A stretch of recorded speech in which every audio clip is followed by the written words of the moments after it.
Training camp is underway for all 32 NFL teams all around the National Football League. So thus, I guess we transform for the next little bit of time to a Football Friday. Live right here on the early line on SportsGrid. DRS, all 32 teams showed up to camp as of Wednesday afternoon. So a lot of teams who had been there over the weekend or earlier in the week had their first day of practice either on Wednesday or yesterday, Thursday. Of course, a lot of eyeballs on Dallas's training camp that started up in wine country in California. I kid because Donnie doesn't know California geography. Oxnard, California. And there's a lot of focus on what Jerry Jones is going to do this camp. Is he going to pay CeeDee Lamb? Is he going to pay Dak Prescott? What are his hopes for 2024? Let's hear from the man himself. Here. I'm all in. I'm all in. Heard that before. Sometimes being all in means you narrow. You remove the months out here that are in the future. And you narrow it down to where all we're talking about is right now and the next playoff season. And that's it for everybody. We're all in. We're all in. It's all right there. Let's okay. We all got some things out here in the future, another 2 or 3 years on contracts, all that stuff. Let's all get in here. Zero right now in this. Dak's got his year. Contract. Let's focus right here. We all got a lot on the line for that playoff game. A lot of it. They're screwed. That's my assessment. CeeDee Lamb's not getting paid. Dak Prescott's not getting paid. Mike McCarthy's done after this year as well. I mean, the tough scene right now is I would love to go on a different tangent right now watching that video with an elder gentleman here talking, and I don't really know what's going on, but we'll leave that for another day at this point. But what I took out of that from the Dallas Cowboys at this point is like, my goodness, who is running the show down there? I mean, you had a chance to say going all in means like, hey, Jerry, what an offseason. You signed 5 different Pro Bowlers and added them to your roster. Can you even make salary next year? I don't care. I'm all in for this year. So all in for this year means don't make any changes, don't pay anybody, and let's see how it works out. You got to be kidding me, man. And as an Eagles fan, we love to see this because nobody understands what's going on in Dallas. And if you just watch Michael Parsons in the offseason, he doesn't know what's going on and can't believe what's taking place. So I'm not entirely sure if the Jones family is understanding of what they are doing right now. Correct. Speaking of the Jones family, Stephen Jones, Papa Jerry's kid and the COO of the Dallas Cowboys, says Micah Parsons and CeeDee Lamb both want to become the highest paid non-quarterback in football, which would be over $35 million per year. Jones says they have all that going on while also juggling the Dak Prescott situation, which is ongoing. Quote, it's not easy. Jerry Jones later adds, this puts gas in my tank. Okay.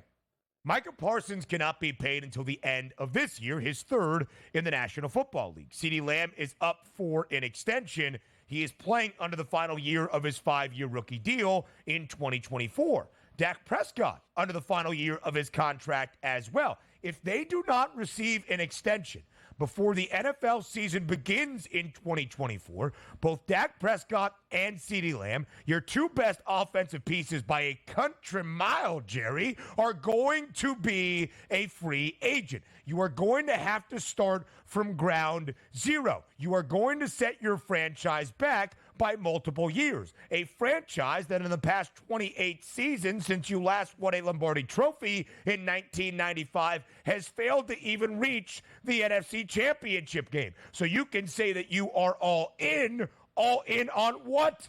Being bounced from the postseason before you even contend truly for a conference championship again, to not have a future after that? I'm taking crazy pills. Let's equate it to another franchise. Let's go back maybe a decade or so. And this was before, like, you're coming into the NFL, you're getting big contracts before they actually slotted the first round. The Detroit Lions had Matthew Stafford and Ndamukong Suh and Calvin Johnson. Three extremely high-player guys. Calvin Johnson, yes. And they couldn't re-sign all three of those. Why? Because they all make so much money at once. 1, 2, 3 in order. Like, we just can't do this and break the bank. So the Dallas Cowboys are telling us now that it's good for business, that next year 3 different players will reset the market at their position. I don't know how you can afford that. And quite frankly, now you can pay Micah Parsons. He's up for a contract negotiation, but he's willing to wait till next year because he's laughing behind the scenes, go, watch me put up 18 sacks this year, and you're going to pay me the most money, quarterback, non-quarterback, anybody, regardless. So next year, if you want Dak Prescott, that's $60 million a year. If you want CeeDee Lamb, he's already put out feelers. He wants more than Justin Jefferson. And then Micah Parsons might be paid as the highest paid player in the history of the sport. They only did it to themselves. You're supposed to stagger these. Sign a guy now. Sign a guy in the offseason. Sign a guy next year after that. They let all 3 happen at the same time. What a disaster in Dallas. My apologies. Yes, Micah Parsons, who has completed his 3 years of service before an extension, but still has 2 more years on his rookie deal. He has been a Pro Bowler and an All-Pro pretty much every season. Pro Bowler, all 3, All-Pro 2 of the 3. And here is the outlook once again for the Dallas Cowboys. They are not judged on going over a win total of 9.5 or getting to double-digit victories. They've won 12 games in each of the last 3 seasons. They are not judged on winning the NFC East. They are judged on one thing and one thing only. That's the conference price at 8-1, which has gotten even longer this offseason, and the Super Bowl number to win a Lombardi trophy once again at 18-1. It does not matter if the Cowboys go 17-0 as the number 1 seed in the NFC and earn a bye and play in the divisional round at the Star. If they get one and done again, that's all we'll remember. That's all we will talk about. Exactly. And then what's up next year? You re-sign Dak Prescott again after another non-deep playing. But also, coming into training camp, the vibes are supposed to be high. Everybody's supposed to be on the same page working towards an NFL championship. You're not getting that in Dallas right now, and that's trouble. Nope, that is for sure trouble. More around the NFL next. Just to round out the Cowboys conversation, not only did we hear from the Jones family yesterday, Jerry and his son Steven, we also heard from Dak Prescott in Oxnard ahead of Cowboys training camp fully getting underway, saying this, quote, "I'm going to say it. I want to be here. But when you look up, all the great QBs I watched played for other teams. That's not something to fear. It may be a reality for me one day. It may not be my decision." End quote. Dak Prescott pretty much saying what we said, DRS, in that most recent segment, that if Jerry fails to pay him this offseason, he is a free agent free to test the market next offseason, and he might go anywhere but Dallas. Yes, and that's it. Look, we've seen Kirk Cousins play this out perfectly. Like, I'm a quarterback. I trust that I'm going to be healthy somewhat for the majority of my career. I'm a good player. Like, I'll keep pushing the can down because it always means more money. It can work out in your favor. Now, also, Dak Prescott did have worked in. You can't franchise tag him next offseason. Here's the double whammy for the Dallas Cowboys. And this is why you should, even if he hasn't worked out in the Super Bowl just yet, do you know what happens next year? If he leaves the Dallas Cowboys franchise and just signs as a free agent with another team, he still has a dead cap hit that's going to hit the Dallas Cowboys. So again, you're looking at saying all in. That's not being all in. So I'm going to lose my quarterback for nothing in the offseason, and then I'm going to take a dead cap hit for that quarterback who's not even playing for me anymore at this point, and then have to sign CeeDee Lamb and also Micah Parsons, the monster contracts. It just, nothing made sense here. The NFL is built where each and every year that salary cap rises. So when we said, like, kick the can down, it's just keep on renegotiating with the quarterback and your top players while you're in that window. And when it's ready to reset the window, then you don't care about it because you're saying, okay, next year or two, we're not going to be that great. We're going to get a good quarterback through the draft with a high draft pick, and you reset your own market. I just can't figure out what Dallas is doing, and it's only self-harm at this point. And Donnie is spot on. The final year of Dak's contract in 2025 is void. He's not an unrestricted free agent. So the Cowboys would still be on the line. Jerry, pay the guys now. Just pay that. You should have paid CeeDee Lamb back in March, and you could have been on the forefront of the contract extension before Justin Jefferson reset the market for quarterbacks. Yep. Oh, boy. Anyway, as we go around training camp, of course, a lot of focus for the Jets has been on who is there, Aaron Rodgers, and who is not, Hassan Reddick, holding out. How about their third-year running back in Breece Hall, a promising start to his career back in 2022 for the second-round draft pick out of Iowa State, and a solid 2023 in which he played in all 17 games, only played in 2 his rookie year before missing the remainder of that season. What are Breece Hall's expectations entering year 3? Let's hear from him himself. Short of 1,000 yards. Yeah. You think about that going into this year and look, Nah, I'm looking for sure have 1,000+ yards this year, so that ain't even anything that's in the back of my mind. Should guide them? Whatever happens. Like I said, if we do what we're supposed to as a team, then I'm gonna have every individual goal that I want, so I ain't worried about that. My reaction was not to Breece Hall. I couldn't understand the question. Was that the heaviest New York accent you have ever heard? Get that guy on the grid, man. Come on, make was that Kevin Walsh talking to Kana? Yeah. I mean, exactly. like some people have different voices here on the SportsGrid network when you talk to them in person and when they're on the air. So be careful of that. Yeah. I mean, you got to be a little bit scared. 1,000 yards for Breece Hall in year number 3 is minus 155 on the FanDuel Sportsbook. His season-long prop, 1,025 in a hook. Hearing the confidence out of Breece Hall entering his 3rd NFL season, DRS, does that make you want to bet his prop more? Yeah, it does, because here's what's going to happen. We expect the Jets to be competitive, right? Not like last year, like, oh, man, they stink, and in the fourth quarter they're going to be down, which means extra carries typically in the second half. But also, you have a competent quarterback, or at least we think is going to be competent and healthy this year. That opens up the passing game, which in turn makes it easier to run the football. Now, the question mark certainly will pop up. Can that Jets offensive line produce 1,000-yard runner? It's not about the talent itself. You still have to pave the way. But if he is healthy, it's 17 games. So, like, it's not back in the 70s with a 14-game schedule. Wow, you got to 1,000 yards, 17 games to get 1,000. That should happen if you're the lead tailback with any bit of talent. And you know Breece Hall has a lot of talent. I think he's right in that mindset. I'm going to get 1,000, just no matter how many I go over 1,000 at this point. Olu Fashanu out of Penn State, drafted 11th overall by New York to keep Aaron Rodgers upright and to help pave the way for Breece Hall. You would think if the optimism is there for Gang Green offensively, all of those talented and young pieces are firing, including Breece Hall. Good news in Atlanta. Kirk Cousins, coming back from the torn Achilles, is not going to miss any practice time. He has been cleared right away. Good for the Dirty Birds. Football Friday continues into our second hour with the mastermind of the Pigskin, Joe Lisi, up next.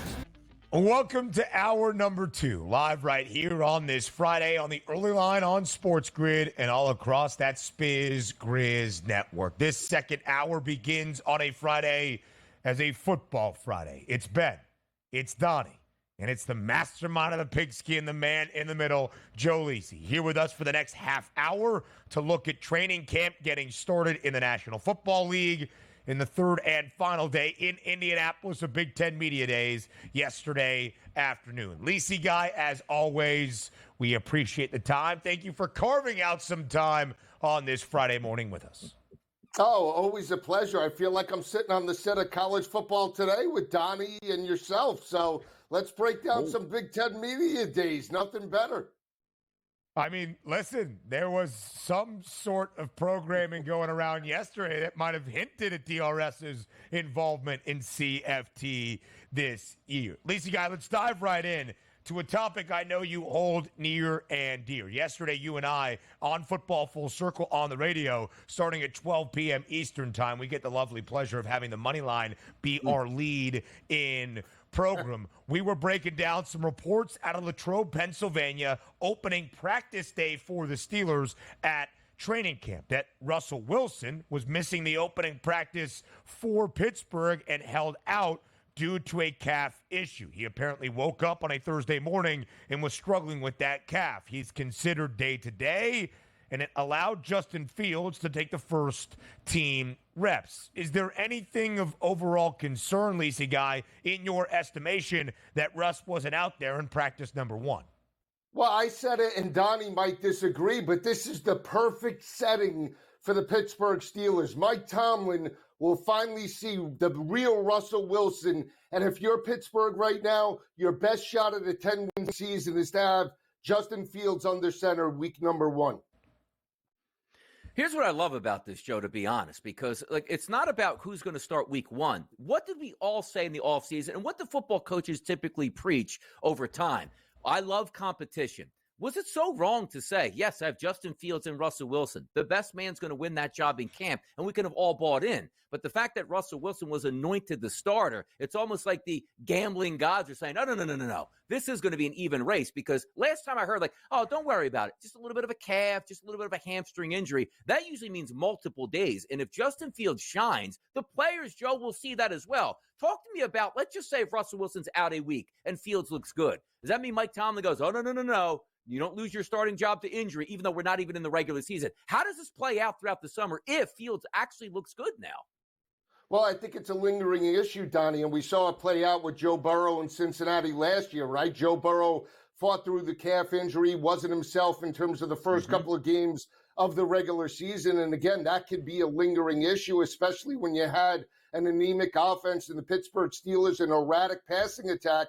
And I said it before, I really believe Justin Fields gives Pittsburgh the best opportunity not to just compete for an AFC North title or a wild card, but potentially an AFC championship. He's younger. He's a locker room guy. The RPO game now becomes another added dimension to that offense. And if he's now, hitting on all cylinders in terms of the offseason and preseason camp, has that continuity with the wide receivers, why would you want to disrupt that? And again, if Russell Wilson does not handle this like, let's just say, a rookie, where he wants to win and he wants to start week number one, and he handles it the way he did with Denver and Seattle, where he thinks he's above everybody, then I really believe Justin Fields will win over the locker room and, more importantly, Mike Tomlin guys. Frankly, minimal investment in either of the two quarterbacks in that QB room in the Steel City. The vet minimum for Russell Wilson, he's still getting paid by the Broncos, so he doesn't really care. And only a 7th-round draft pick given up for Justin Fields, so they'll have a true quarterback competition. But as Dr. Donnie will tell you, if it's a calf injury, it's not as cut and dry or day-to-day as it might seem. Lisa Guy, you were actually the person yesterday afternoon to make me aware of a market on the FanDuel Sportsbook in the New Jersey area that you can actually bet on quarterback competition. Not just our overall thoughts, but laid down a wager. And you said earlier this offseason, you bet on Justin Fields to be the week one starting QB for the Pittsburgh Steelers at plus 450. Whether it's the injury to Russ or just overall optimism in Fields, that number has moved a little bit at 4-1. Is Joe Lisi a market mover? Oh, always. I'm always a market mover. You know that. College and NFL. I took Pittsburgh at 36-1 when they signed Justin Fields to win the championship, right? He got down to 25-1. But I think it's important to recognize it's not just Justin Fields moving from plus 475 down to 4-1 now. It was Russell Wilson at minus 1,000, now minus 620. And again, how does this situation play out? It's not just a calf. I actually believe it's more of a locker room situation with Russell Wilson.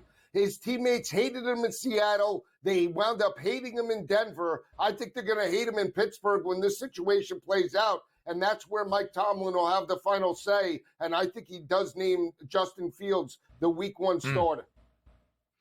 Joe, what's this offense going to look at? Because we start to take a look at Pittsburgh this season. I'd be much higher on them if they didn't play in such a tough division this year. For him to get to 500 or better, he's really going to have to put in possibly his best work. But what's this up? Because Arthur Smith comes over from Atlanta. We know it was a terrible offensive strategy for the past couple of years. What changes? Are we still going to say, no, we're a ground game, and Mike Tomlin says, don't interrupt it. We're going to play good defense and we'll work on offense. Are we getting more of a downfield passing threat? What can I anticipate from the Pittsburgh Steelers this year on offense? Well, I think they're going to run the football a little bit more, right? We saw that last year in regards to Tyler Algier and Bijan Robinson for Atlanta, splitting carries with both of those backs. You're going to see it with Jalen Warren and Najee Harris as it relates to the rushing attack. In terms of the passing game, if it's Russell Wilson, I think it'll be more short to intermediate passes. If it is Justin Fields, I think they open it up big time. I really believe Justin Fields has the stronger arm, and they do attack defenses vertically. That's why I think it's imperative that he starts sooner rather than later, guys. Week number 1, it's a reunion for Arthur Smith back in Atlanta against the former team that he was the head coach of, now the OC for the Steelers. The Falcons and Kirk Cousins, a 2.5-point home favorite against Pittsburgh to start the season. Total at 42.5. We expect Atlanta to light it up offensively. If Pittsburgh can hold up their end of the bargain, that might be a light number. Lisi guy, we know what the standard is for this Steelers organization under Mike Tomlin. 17 seasons, never less than 8 wins, never a losing record under Tomlin. Of course, you think Justin Fields is the guy. If he is at the quarterback spot, will that trend continue in Pittsburgh of not being below 500?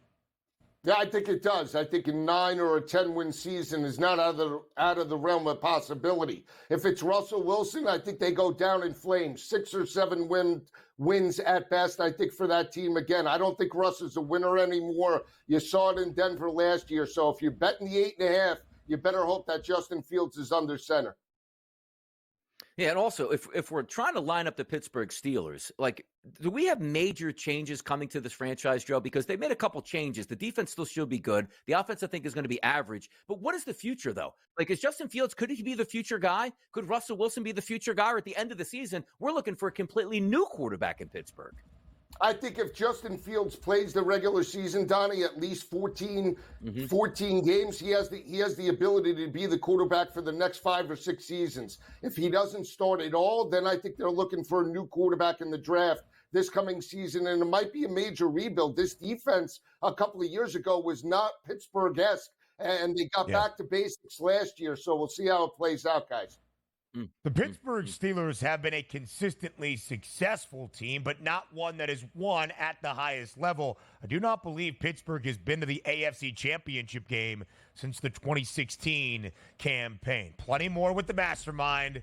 That's Joe Lisi. Up next, around the National Football League, live right here on a Football Friday on the Early Line. The Early Line on SportsGrid. One of the great things about training camp is not only the endless storylines and narratives that come from each and every day at practice, but also who is not at practice or not even at training camp. Lisi, let's start with 2 frontrunners in the NFC. Donnie and I talked about the Dallas Cowboys. We'll get to them in just a moment.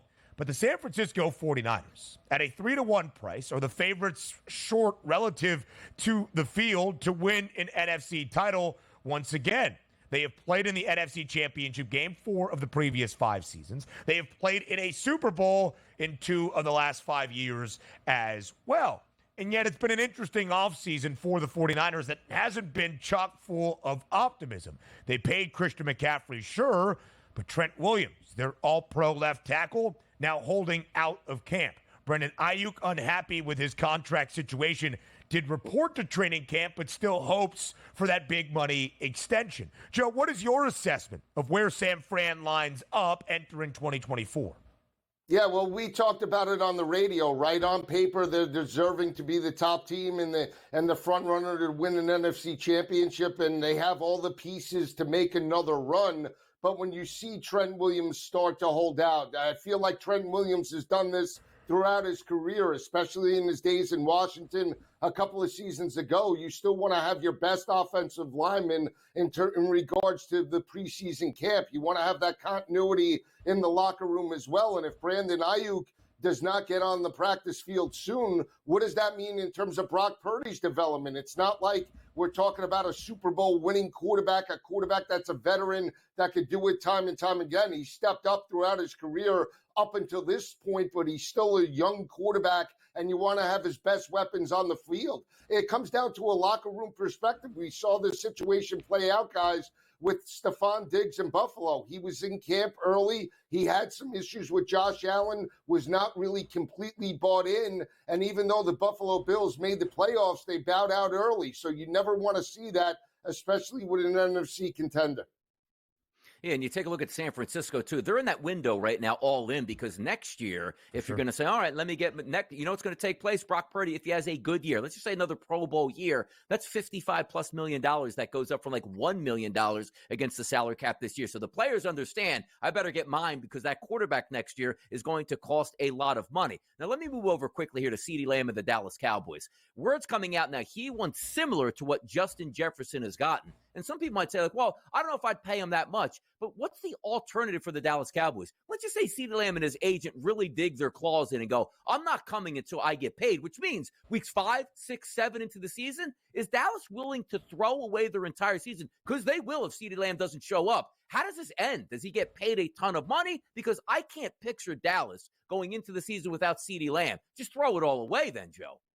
No, I agree with you, Donnie. They have to pay him right now. I mean, he's your best, most consistent offensive weapon. And I know Dak needs to get paid as well. But this is a similar situation in which we talked about, Ben, with Green Bay and Jordan Love. You know, he is going to be a player that's going to be there for the next 5 or 6 seasons. You want CeeDee Lamb in that lineup. You want him happy, especially if Dallas is going to make a championship run. This team hasn't shown it up until this point. You want him signed, you want him in camp, and you want to get that train rolling. Otherwise, guys, it's going to be a mess. It's going to be an absolute mess this season, and I don't think that's what Jerry Jones wants. You sign CeeDee Lamb just the way they signed Justin Jefferson.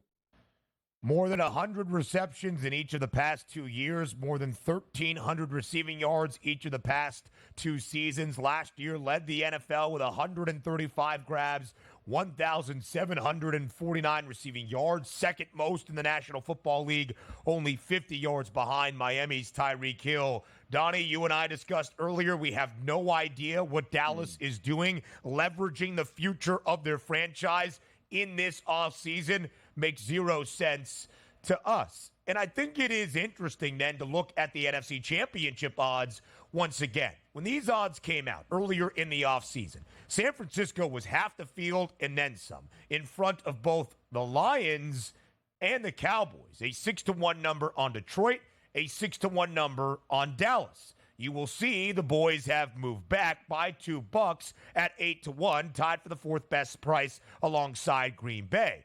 Maybe it's been some market maneuvering. Of course, we've had a long offseason. Maybe it's just the total amount of handle and bets that have come in. But Philadelphia has moved in front of Dallas, tied for the 2nd best price alongside Detroit at plus 550. San Francisco has moved back ever so slightly at 3-1. Joe, as you look at the NFC title odds right here, right now, as training camp has begun all around the National Football League, where do you think the best bet is? Well, I keep banging this drum, but I think it's with Jordan Love and Green Bay at 8-1, and I'm still riding Matt Stafford and the LA Rams at 14-1. I still buy into the Eagles in terms of the top 3 teams. Out of all of those, I would bet Jalen Hurts and Philadelphia to rebound in a bigger way. They're not sold on the Dallas Cowboys. What I find absolutely amazing, guys, is the type of love that Kirk Cousins and the Falcons are getting. Caleb Williams and the Chicago Bears are 25-1. And you have a team in terms of Todd Bowles and the Tampa Bay Buccaneers that all they do is win the division, win playoff games, and they're 35-1. I understand that, you know, Canales is now coaching over at Carolina, and it's still Tampa Bay, but this is a team that challenged Detroit last year in regards to the playoff game, almost pulled that game out, and they're 35-1 odds in regards to the board. It's complete disrespect for the Tampa Bay Buccaneers right now. Lacey Guy, will Donnie and Kevin, the big Birds backers, of course, that you host Pro Football Today with, actually let you lay down a wager on the Eagles at plus 550 to win the NFC? Only alt lines. No, probably not. I'm the reason why they fell off the cliff, not because their defense didn't show up in the locker room. You know, I'm the reason they started 10-1, had the best defensive front 7 in all of the NFL, and then couldn't stop a high school team.